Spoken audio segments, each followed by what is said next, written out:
प्रणाम। मैं विष्णुदत्त पांडे। आज आप लोग के सन्मुख जो विषय लेकर के आया हूँ वह है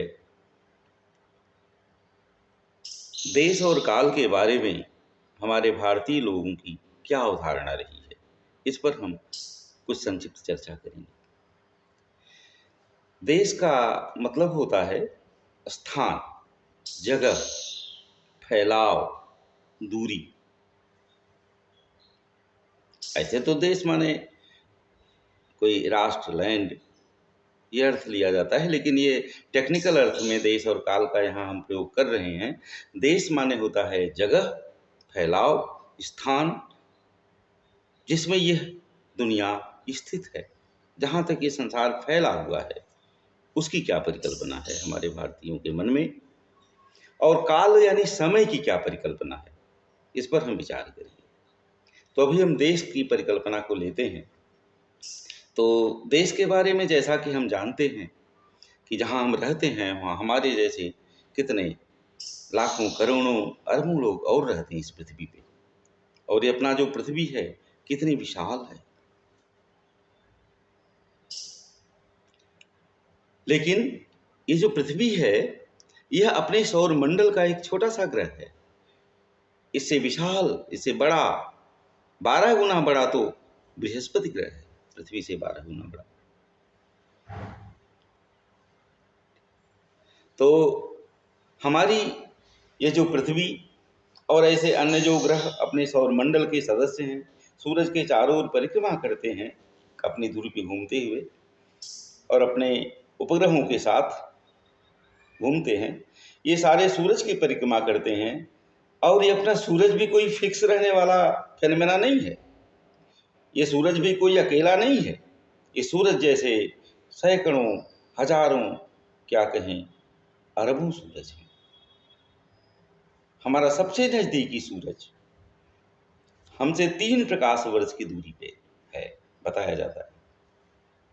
3 प्रकाश वर्ष की दूरी का मतलब आप सब लोग जानते हैं कि प्रकाश अपने वेलोसिटी से, सबसे तेज गति से चलने वाला चीज है प्रकाश। प्रकाश अपने गति से यहाँ से चलकर 3 साल तक लगातार चलता रहे तो अपने नजदीकी पड़ोसी सूरज पर पहुंचने में उसे 3 साल लगेंगे। आपको पता है कि सूरज यहाँ से 15 करोड़ किलोमीटर दूर है पृथ्वी से, अपना ये जो सूरज है। और सूरज से प्रकाश आने में धरती पर 8 मिनट लगते हैं। और यह प्रकाश इसी पृथ्वी से चले 8 मिनट नहीं, 3 साल लगातार चलता रहे तो जितना दूरी तय करेगा उतनी दूरी पर हमारा पड़ोसी सूरज है, उस सूरज के भी अपने परिवार होंगे, प्लैनेट्स होंगे, सैटेलाइट्स होंगे, जिनके जो उसकी परिक्रमा करते होंगे। ऐसे हजारों, सैकड़ों, हजारों और करोड़ों सूरज मिलकर के अपने आकाश गंगा का परिवार बनाते हैं। और सब अपने सारे ग्रहों, उपग्रहों के साथ आकाश गंगा के केंद्र की परिक्रमा करते हैं। और यह जो आकाश गंगा है, गैलेक्सी, यह भी एक अकेली आकाश गंगा नहीं है। ऐसे अरबों आकाश गंगाओं की संभावना को आज विज्ञान स्वीकार करता है। और इस प्रकार से ये पता नहीं कितना दूर तक, कितना अनंत दूर तक फैला हुआ है अपना ब्रह्मांड। और वैज्ञानिक बताते हैं कि अपना यह जो ब्रह्मांड है अभी फैल रहा है। एक बात, यहाँ तक तो मेरा धर्म, हिंदू धर्म, विज्ञान के साथ चलता है। अब उससे ज़्यादा विज्ञान जो कह रहा है उससे कुछ ज़्यादा कल्पना हमारे शास्त्रों में है। वो ये है कि यह ब्रह्मांड जब से बना उसका समय जोड़ डाला है ज्योतिषियों ने, एकदम एक्यूरेट निकाल देंगे भारत के ज्योतिर्विज्ञानी, ज्योतिषी। जब से ये सृष्टि हुई है तब से आज तक कितना समय बीता है, अभी हम इसकी चर्चा करेंगे। कि एक ब्रह्मांड के लिए एक ब्रह्मा होंगे, एक विष्णु होंगे, एक शिव, तीन परम पिता, परम जो परमात्मा है जिसने समूचे विश्व ब्रह्मांडों की रचना की है। अभी थोड़ी बात बताने के बाद ये मुझे बात बतानी चाहिए थी, वो ये बताना चाहिए मुझे पहले कि हमारे भारतीय शास्त्रों ने ये कहा कि यह विश्व ब्रह्मांड एक अकेला नहीं है। बल्कि ऐसे अनंत कोटि और ब्रह्मांड हैं। रोम रोम प्रति राजहीं कोटि कोटि ब्रह्मांड। उस परम पुरुष के जो सहस्त्र से पुरुष सहस्त्राक्ष जिसकी परिकल्पना की गई है, उस परम पुरुष के रोए रोए में करोड़ों करोड़ों ब्रह्मांड स्थित हैं। तो अनंत कोटि ब्रह्मांड का नायक है। एक कहानी है, रामचरितमानस में है, आप लोग पढ़े होंगे, सुने होंगे कि एक बार भगवान बच्चे थे जब छोटे से, उनकी माँ ने उन्हें तैयार कर दिया, तेल लगा दिया और बाल बाल बांध दिया, कपड़ा पहना दिया, रोटी दे दिया खाने को। आंगन में खेल रहे थे। कागभूसुंडी जी कौआ बनकर, कौआ थे ही वो, कागभूसुंडी जी देख रहे थे। उनको संदेह हुआ कि ये वो अखिल विश्व ब्रह्मांड नायक का अवतार ये बच्चा नहीं है, ये तो साधारण बच्चे जैसा लीला करता है। साधारण बच्चा जैसे रोटी अपने परछाई को देता है, वैसे भी रोटी परछाई को अपने खिला रहा है। तो वो राम के हाथ की रोटी लेकर के उड़ गए। कागभूसुंडी उड़ तो गए, लेकिन फिर पीछे मुड़ के देखा कि देखें वो बच्चा रो रहा होगा रोटी के लिए, तो देखा कि रो नहीं रहा हो, बुरा सा मुंह बना लिया है बच्चा, और कागभूसुंडी को पकड़ने के लिए अपना हाथ फैलाया। तो राम का हाथ कागभूसुंडी के पूंछ से केवल 2 अंगुल के अंतर पे बढ़ता जा रहा। कागभूसुंडी बड़े तेज उड़े, सप्तावरण भेद कर जहाँ रहे जहाँ लगे गति मोर। उन्होंने आकाश मंडल के 7 आवरण भेद डाले, इतना तेज उड़े, दूसरे दूसरे लोकों में भी गए, और जहाँ जाते हैं वहाँ देखते हैं कि भगवान राम का जो हाथ है वो उनके पूंछ से केवल 2 अंगुल की दूरी पे चला आ रहा है उनको पकड़ने के लिए। अंत में बहुत थक गए कागभूसुंडी। जब थक गए तो लौट करके फिर भगवान के पास आए, तो देखे कि वो बालक रूप में उसी तरह से रुआ से खड़े हैं। उनको देख करके राम हंसे, कागभूसुंडी को देख करके, और उनके हंसते ही कागभूसुंडी उनके मुंह में कब्र से चले गए। और जब मुंह में चले गए तो उन्होंने मुंह के अंदर क्या देखा, इसका वर्णन है जो बड़ा रिमार्केबल है, नोटिसेबल है। कागभूसुंडी कहते हैं कि उधर मांझ सुन अंडज राया, हे गरुण, भगवान श्री राम के पेट में मैंने क्या देखा, देखो भुवन अनेक निकाया, अनेक भुवन समूह मैंने देखा, अनेक ब्रह्मांड समूह देखे। देखो भुवन अनेक निकाया, वही रोम रोम प्रतिराज, कोटि कोटि ब्रह्मांड। और मैंने और आश्चर्यजनक चीज क्या देखी कि प्रति ब्रह्मांड राम है अवतारा, प्रति ब्रह्मांड में राम का अवतार हुआ है। उनके सभी भाइयों को अनेक रूपाकृतियों में देखा, लेकिन राम न देखूं आन, राम को एक ही रूप में हर ब्रह्मांडों में, हर भुवन में एक एक अयोध्या देखी है, ऐसे हर धरतियों पर, और सब में रामावतार हुआ है। मैंने अपने कागभूसुंडी के प्रतिरूप भी देखे हर पृथ्वी पे। इस तरह से वर्णन करते हैं, और इस तरह से मैं बहुत कल्प तक भगवान राम के पेट में उड़ता रह गया, एक ब्रह्मांड से दूसरे ब्रह्मांड, दूसरे ब्रह्मांड से तीसरे ब्रह्मांड। और जब बहुत थक गया तो भगवान राम फिर हंसे, और बिहसत ही मुख बाहर आयूं काग शरीर, अपने उसी कौआ के शरीर से फिर मुंह के बाहर आ गया, देखा कि वही राम, वही समय है। तो इस घटना से कई बातें पता चलती हैं। एक तो समय सापेक्ष है, समय एक सापेक्ष फिनोमेना है, रिलेटिव फिनोमेना है। पेट में गया तो अनंत काल तक घूमता रहा, कई युग तक घूमता रहा, दूरी भी कितना दिखी। और मुंह के बाहर आया तो देखा अभी कुछ ही सेकंड, कुछ ही क्षण तो बीते हैं। तो इस तरह से देश और काल के बारे में भारतीयों ने सोचा है। तो अभी आज जैसे विज्ञान कहता है कि ब्रह्मांड सयाना हो रहा है, बढ़ रहा है, एक्सपेंड कर रहा है, और एकमात्र एक ही ब्रह्मांड के बारे में वैज्ञानिक जानते हैं। भारतीय जो ऋषि हैं वो एक नहीं अनेकों ब्रह्मांड की बात करते हैं, और उनके अनुसार यह जो ब्रह्मांड है जिसमें हम हैं, ये अपनी जवानी पर है, बढ़ नहीं रहा है बल्कि अपनी जवानी पर है। उसमें क्या विचार है? उसमें ये विचार है कि वो परम पुरुष जो हैं, अखिल ब्रह्मांड नायक, वो जब सृष्टि की इच्छा करते हैं तो उनकी इच्छा से ये जगत रचा हुआ बना। और जो अनंत ब्रह्मांड हैं, उन एक एक ब्रह्मांडों के लिए वो अपना एक एक एजेंट तैयार बनाते हैं। रचना के लिए एक शक्ति, और उसके मेंटेनेंस के लिए एक शक्ति, और उसके चेंज के लिए, परिवर्तन के लिए अपनी शक्ति को एक्चुअलाइज करते हैं, जिनको ब्रह्मा, विष्णु और महेश कहा गया है। ब्रह्मा रचना के लिए जिम्मेदार होते हैं, विष्णु उसके मेंटेनेंस के लिए जिम्मेदार होते हैं, और शिव जो है उसके चेंज या परिवर्तन के लिए, विनाश के लिए जिम्मेदार होते हैं। तो प्रति ब्रह्मांड एक एक ब्रह्मा नियुक्त होते हैं। ये बड़ी कहानियां भरी पड़ी हैं पुराणों में, ये ब्रह्मा कैसे सप्लाई किए जाते हैं। एक ब्रह्मा जब मर जाएंगे, ब्रह्मा भी मरते हैं। ब्रह्मा पर्यंत जो सृष्टि है वो मर्त है। मर्त माने मरणशील है, मरण धर्मा है।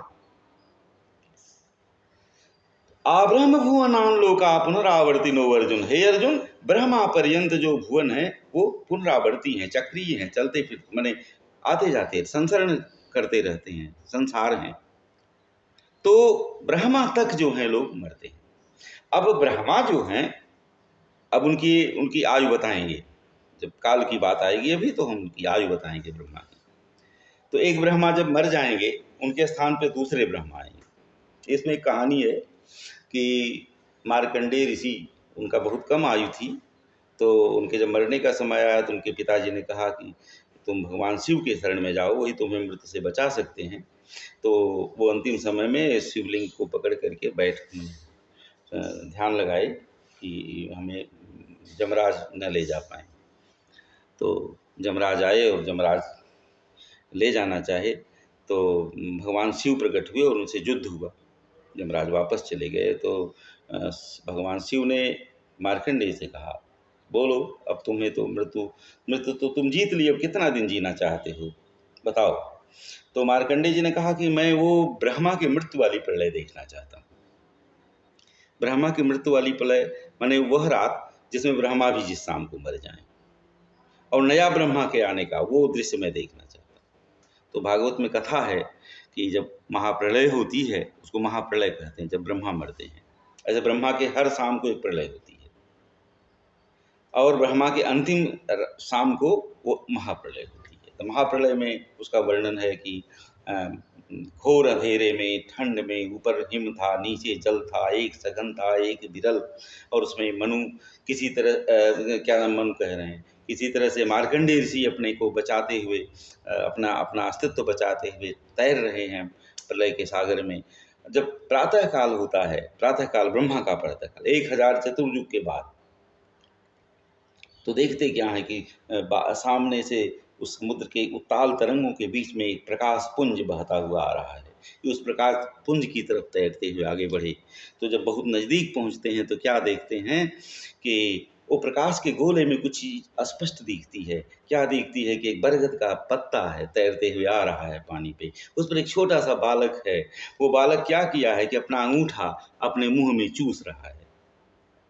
बालन कुंद का जो चित्र बनता है, करारविंदेन करारविंदेन पदारविंदम मुखारविंदे विनिवेशयंतम जगत पटेतम पृथुकम शयानम बालम मुकुंदम मनसा स्मरामि। इस तरह से वर्णन उनका मिलता है बाल मुकुंद जी का। छोटा सा बालक, और वो पत्ते पत्ते का कोई ओर छोर नहीं है, वो कटा हुआ है पेड़ से और बहता हुआ चला आ रहा है। उस पर एक बच्चा सप्लाई चला रहा है। जब और नजदीक पहुंचते हैं मार्कंडेय ऋषि तो देखते हैं कि उस बच्चे के नाभि से एक कमल निकलता है, अंकुर निकलता है, उससे कमल खिलता है और उसमें से एक ब्रह्मा निकलते हैं। ये ब्रह्मा अब नया ब्रह्मांड की रचना करेंगे प्रलय के बाद। तो इस तरह ब्रह्मा भी मरते हैं, नए ब्रह्मा आते हैं। तो यह है काल की अवधारणा, देश की अवधारणा। कितना एक एक ब्रह्मांड के लिए एक एक ब्रह्मा, उसके रचना के लिए जिम्मेदार एक एक विष्णु, उसके मेंटेनेंस के लिए जिम्मेदार एक एक शिव, उसके संहार के लिए जिम्मेदार। इस तरह से कल्पना है। अब आइए थोड़ा काल की बात करते हैं कि काल की क्या अवधारणा है हमारे भारतीय विचार में। देखिए, समय की इतनी सूक्ष्म गणना भारतीय लोगों ने की है, सेकंड के 1000 में और उससे भी नीचे भाग की एक्यूरेट गणना की है भारतीय ज्योतिषियों ने, और इसके ऊपर की भी गणना की है। तो हम ऊपर की गणना की यहाँ संक्षिप्त चर्चा करते हैं। देखिए, जैसे हम लोग का 24 घंटा का एक रात और दिन का चक्र चलता है, तो ये चक्र की बात जब आई है सामने, तो हम ये आपको बता दें कि टाइम की जो परिकल्पना है भारतीयों की, टाइम हमारे यहाँ लीनियर नहीं है, माने रेखीय गति से नहीं चलता कि अ बिंदु से शुरू हुआ और ब बिंदु की तरफ बढ़ता जा रहा है, नहीं। ये टाइम की कल्पना चक्रीय कल्पना है, चक्र में चलता है समय, सर्कुलर सर्कुलर। जैसे सृष्टि होगी फिर प्रलय होगा, फिर सृष्टि होगी फिर प्रलय होगा, ऐसे चलता रहता है समय। तो जैसे रात और दिन है, इसका एक चक्र चलता है, 12 घंटे का रात, 12 घंटे का दिन। कभी कम कभी बेसी हो जाता है जाड़ा गर्मी में, लेकिन कुल का औसत मिला के 12-12 घंटे का होता है। तो 12 घंटे का दिन, 12 घंटे की रात को एक मानवीय अहोरात्र कहते हैं। अहोरात्र, अह माने दिन और रात्र माने रात। यह 24 घंटे का अहोरात्र मानवीय अहोरात्र है। ऐसे ही हमने बताया था कि समय सापेक्ष फिनोमेना, मनुष्य के लिए 24 घंटे का अहोरात्र है, वही देवलोक के लिए एक अहोरात्र की गणना अलग है। ऐसे ही पितृलोक है, पितृलोक 1 महीने का एक अहोरात्र होता है। हमारा महीना 2 भाग, 2 हिस्से में होता है, कृष्ण पक्ष, शुक्ल पक्ष। कृष्ण पक्ष पितृलोक की रात है और शुक्ल पक्ष पितृलोक का दिन है। तो शुक्ल पक्ष, कृष्ण पक्ष, ये मिलाकर के 1 महीना, ये कोई देवलोक की पितृलोक, हमने सोचा है कि कोई वो भी सौरमंडल के बाहर का कोई और लोक होगा जहाँ पे पितृलोक रहते हैं, स्थायी निवास करते हैं, दिव्य पितृ। तो पितृलोक में 24 घंटा 1 महीने में होता है, हमारे मनुष्य के हिसाब से 1 महीने का। और ऐसे ही देवलोक की परिकल्पना है जहाँ का 24 घंटा यानी एक रात और दिन पूरे एक मानवीय साल का होता है, एक मानवीय वर्ष का होता है। तो मानवीय वर्ष को हम सोलर ईयर कहते हैं और दिव्य वर्ष को, उसको देवताओं के वर्ष को हम डिवाइन ईयर कहते हैं। तो एक सोलर ईयर का अहोरात्र 24 घंटे का और एक डिवाइन ईयर का अहोरात्र जो है वो 1 साल का होता है। तो वहाँ का 1 साल का, जैसे 1 साल में 2 हिस्से होते हैं, दक्षिणायन और उत्तरायण। जब सूर्य उत्तरायण परिक्रमा मार्ग में होते हैं तो वो दिन होता है देवलोक का, और जब दक्षिणायन जाते हैं तो वो रात होती है। अभी देखिए कल रात शुरू हुई है देवताओं की, कल हरिशयनी एकादशी थी, देवताओं की रात्रि शुरू हो गई है। अब ये जब मकर संक्रांति होगी तब उनका सूर्योदय होगा देवताओं का।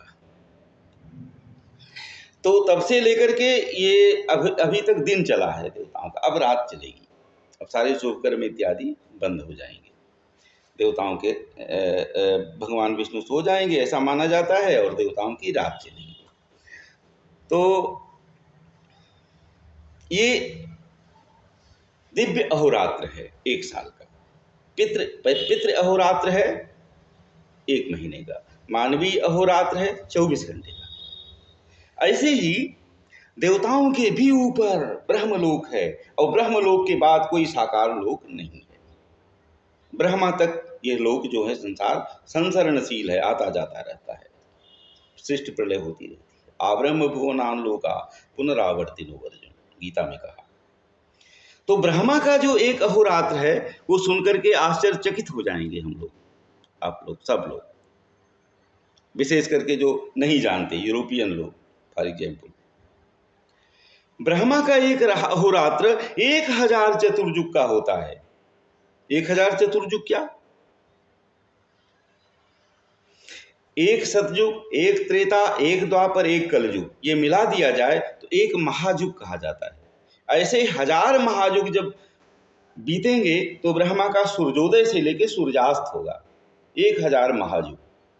फिर जब सूर्यास्त हो जाएगा तो प्रलय हो जाएगी, रात हो जाएगी ब्रह्मा की, वह भी 1000 चतुर्युग के बराबर समय अवधि होगी, तब फिर ब्रह्मा का अगला सूर्योदय होगा।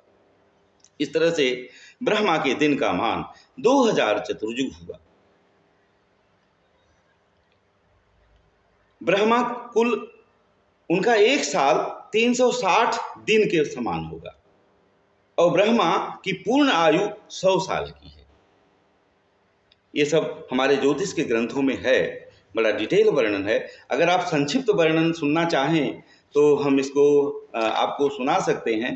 ये जो काशी बनारस से ये ऋषिकेश इत्यादि पंचांग छपते हैं उसके पहले पन्ने पर कुछ डिटेल में दिया रहता है, उसको हम पढ़ते हैं आपके लिए।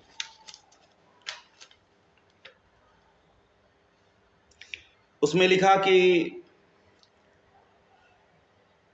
अथ भगवतः श्री पुराण पुरुषस्य विष्णोर्नाभिकमलोद्भवस्य ब्रह्मणो ब्रह्ममानेन परमायुर्वर्ष शतकम। ब्रह्मा के नाभि कमल से निकले हुए ब्रह्मा के ब्रह्मत्व पद पर पोस्ट माने प्रतिष्ठित होने के बाद से लेकर के ब्रह्मा की परम आयु 100 साल की होती है।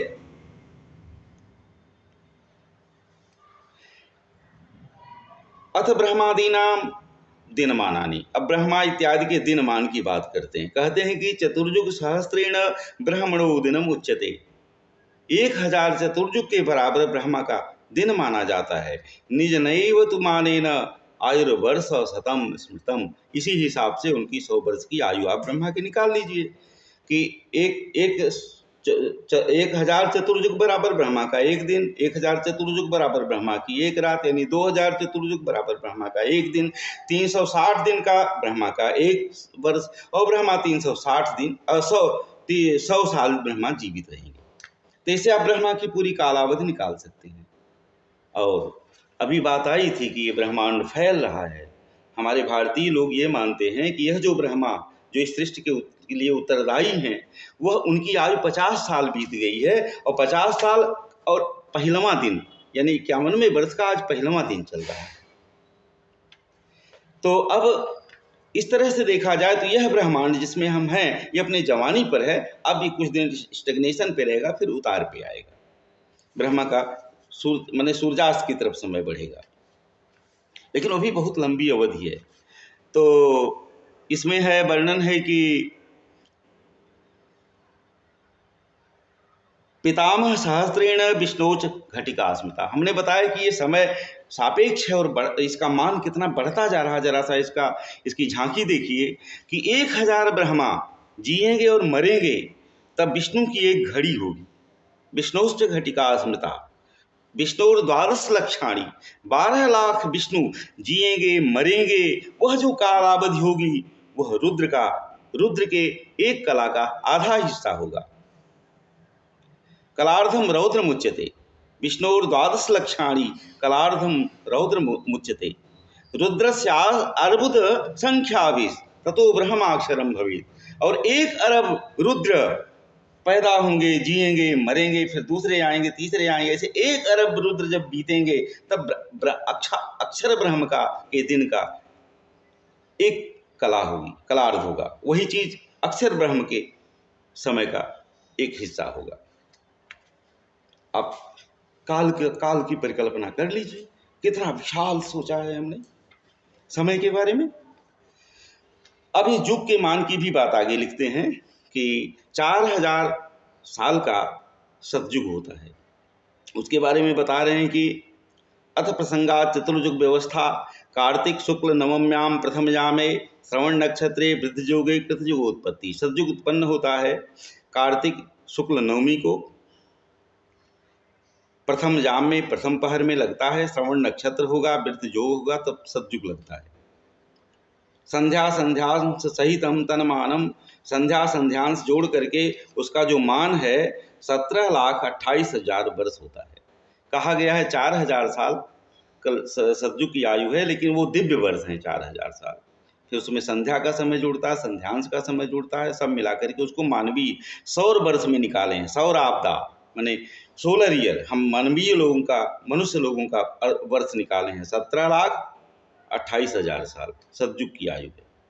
और फिर बताते हैं आगे कि तत्र मत्स्य कुर्म वराह नृसिंह चत्वारो अवतारा। ये 4 अवतार होते हैं उस युग में। फिर बताते हैं कि पाप उसमें 0 रहता है, पूर्ण फुल रहता है, तो माने 20 रहता है। उसमें हिरण्यकशिपु, प्रहलाद, विरोचन, बलि, बाणासुर इत्यादि उसमें धार्मिक राजा होते हैं उस युग में। फिर वैशाख तृतीया को, चंद्र यानी सोमवार को, रोहिणी नक्षत्र में द्वितीय पहर में शोभन योग में त्रेता युग की उत्पत्ति होती है। यहाँ पर त्रेता युग की जब उत्पत्ति बता रहे हैं तो इसमें दिन का भी नाम ले लिए। इसका मतलब दिनों का नामकरण त्रेता युग से शुरू हुआ। उसके पहले सतयुग में सप्ताह और दिन नहीं माने गए बने थे। तिथि इत्यादि से काम चलता रहा होगा आदमी के, कैलकुलेशन का, जोड़ घटाने का। तो त्रेता में संध्या संध्यान सहित उसका जो मान है वो 12,96,000 साल का है। उसमें वामन, परशुराम, राम 3 अवतार हुए और पाप 5 मात्रा में था, पुण्य जो 15 मात्रा में था। विश्वामित्र, भगीरथ, दिलीप, मकरध्वज, दशरथ, लव कुश आदयो राजान शासन, ये लोग राजा हुए इस युग के।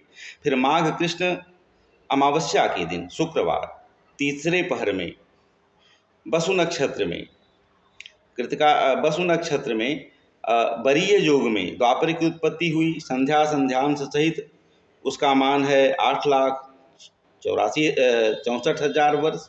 उसमें कृष्ण और बुद्ध अवतार हुए। देखिए, हमारी भारतीय परंपरा मानती है कि बुद्ध का अवतार कृष्ण के समय हुआ था, यानी कलयुग के पहले 5,000 साल पहले हुआ था, जबकि आजकल लोग बताते हैं कि ईसा से केवल 600 साल पहले हुआ था। लेकिन नहीं, हमारी परंपरा कहती है कि ईसा से कम 3,000 साल पहले बुद्ध का अवतार हुआ था। द्वापर युग में, द्वापर युग के अंत में हुआ था।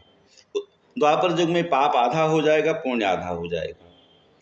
इसमें अंग, पांड, युधिष्ठिर, परीक्षित इत्यादि धार्मिक राजा होंगे।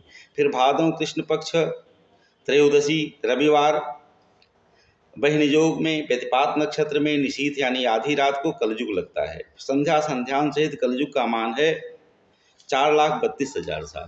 इसमें पाप बढ़ जाएगा जो 15 हो जाएगा और उसके अपेक्षा पुण्य केवल 5 रहेगा। 15 5 का औसत रहेगा।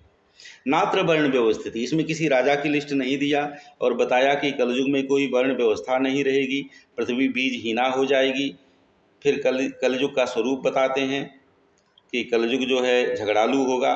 पिशाच बदन क्रूर कलिश्च कलह प्रिय वाम हस्ते धृतः शिष्ण दक्षे जिह्वाम च नृत्यति। कलयुग का अगर चित्र बनाना हो तो बाएं हाथ से वो अपना लिंग पकड़ा रहेगा और दाहिने हाथ से जीव, और ऐसे नाचने वाला पिशाच बदन क्रूर एक देवता या ऐसा कोई आकृति बनानी पड़ेगी, वो कलयुग का स्वरूप होगा।